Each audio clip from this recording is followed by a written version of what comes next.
Hello once again and welcome, folks. Let's continue our discussion forum. I had to attend to something real quick. Let's continue our lecture and discussion forum. I was talking about Maitreya Bodhisattva. Maitreya Bodhisattva in Chinese, his name is Milaopusa. Maitreya Bodhisattva, who is represented by the image of the historical monk Bodhi, has a big smile that conveys the idea that in order to truly learn Buddhism, one should learn to be cheerful and courteous to everybody as much as possible.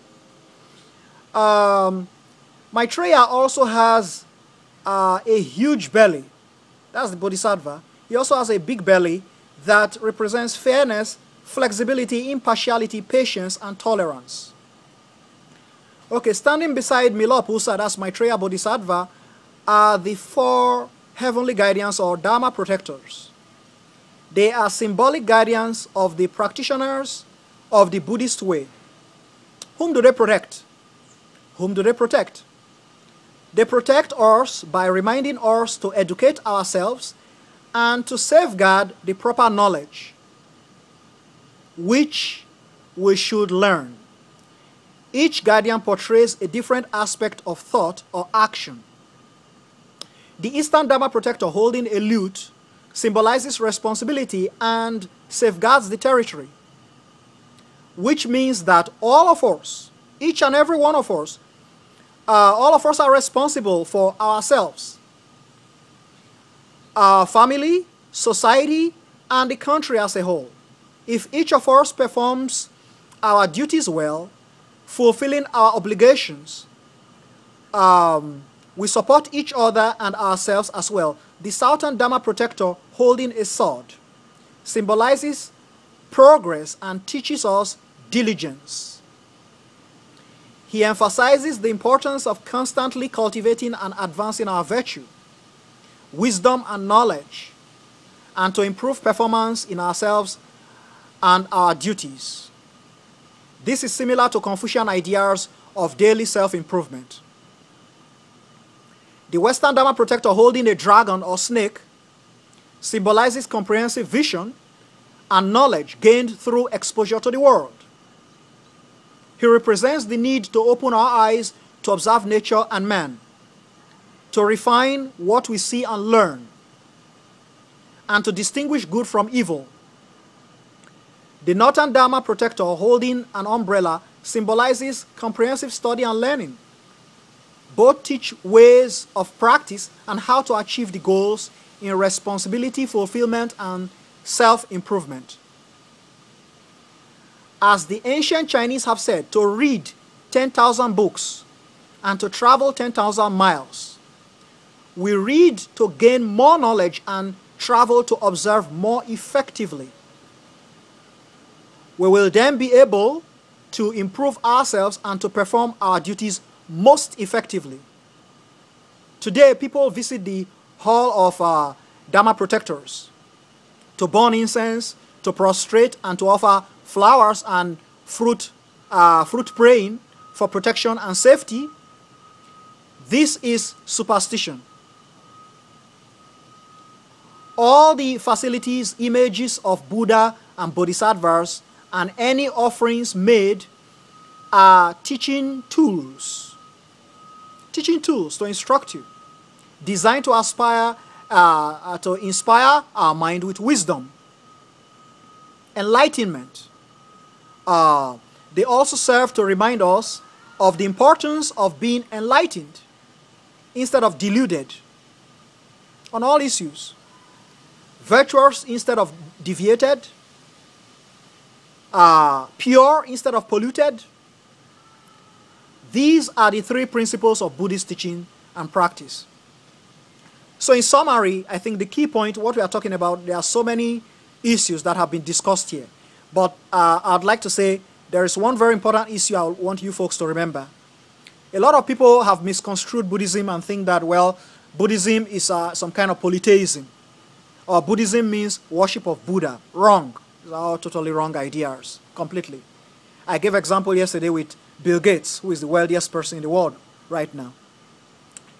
Well, for anybody to think that, well, Bill Gates is God and that Microsoft or computer programming is a religion is completely absurd. It's stupid, meaningless. Doesn't make sense. So this was exactly the example I used yesterday, and I'm using today again to try to simplify or to make Buddhism, make it easier for you folks who are new to this to really grasp what Buddhism is really about. You know, in order to really understand Buddhism, you have to be able to picture the Buddha about 2,600 years ago and really try to imagine who the Buddha was and what he was doing. That's the point, because, you know, after 2,000 years and 600 years more, nearly 3,000 years ago, you see, many people have all kinds of theories, and most of their theories are wrong. This was the greatness of Master Ching Kong's finding. A lot of people now just say all sorts of things about, as a matter of fact, some have gone ahead to make Buddhism a cult, which is very sorry indeed, very sad. So it's very important for us to really try to imagine, to really try to reach back into history and really try to question ourselves and understand this very great opportunity here. What was it all about? It's just like professors. Okay, like as I'm teaching today, that's what it is. Maybe teaching computer programming to somebody, or actually programming. I've been programming since morning, writing computer programs. Even this very day, I've made several breakthroughs. You know, so I've been working very hard. So everybody has to be working hard. That's what life is all about. So somebody cannot come tomorrow and say, well, computer programming is a religion. It's not a religion. Computer programming is a field of discipline, academic discipline. It's a field of study for the advancement of humanity and for the progress, of our society and civilization. So that's exactly what Buddhism is. It's not a religion. The Buddha is not a god. And now another point I think I would try to really make here. Let's really try to summarize, hammer on these points. Statues of Buddhism. Statues of Buddhism are not gods or deities. So Buddhism is not polytheism. Statues of Buddhism are symbolic of virtues. They are actually instruments, teaching aids, as Master Ching Kong points out. Teaching aids. They are symbolic of certain virtues that are expected of you and me. Compassion and kindness being the foremost. The foremost things that the Buddha stressed were kindness and compassion. Kindness and compassion. Why? Because if you are kind-hearted, then you must be a Buddhist. If you are kind-hearted and compassionate, this is what called is going to attract good karmas. It will purify your being, bring you to pure consciousness. You see, because the idea is that what goes around comes around. Okay, when a person is doing evil things or doing bad things, there's an unfortunate tendency somehow. Okay, the person's spirit begins to attract the evil in return. And when a person is doing good things, always a kind person, a generous person, a nice person, your spirit automatically begins to attract good as well. And these are the key teachings of Buddhism. So when you see Guanyin Bodhisattva is a statue, Bodhisattva that represents infinite compassion. That's the lesson to be learned from that particular Bodhisattva. Infinite compassion. It's not some god, as a lot of folks who have been misled today, they now worship that. And that's really, it's a little bit of what we can call error. But I will not judge. I will not say that's an error. But I'm trying to walk from the premise of the teachings that was handed down by Grandmaster Ching Kong. So I'm not going to say, well, if a Buddhist, I'm not going to judge Buddhists. I'm not going to say if a Buddhist is worshipping Guanyin Bodhisattva, then that is an error, because the reason why you cannot conclude is that you don't know what is in the mind of the person. You cannot open people's hearts to find out what's in their mind. So I'm neutral on the matter. I'm not going to condemn or say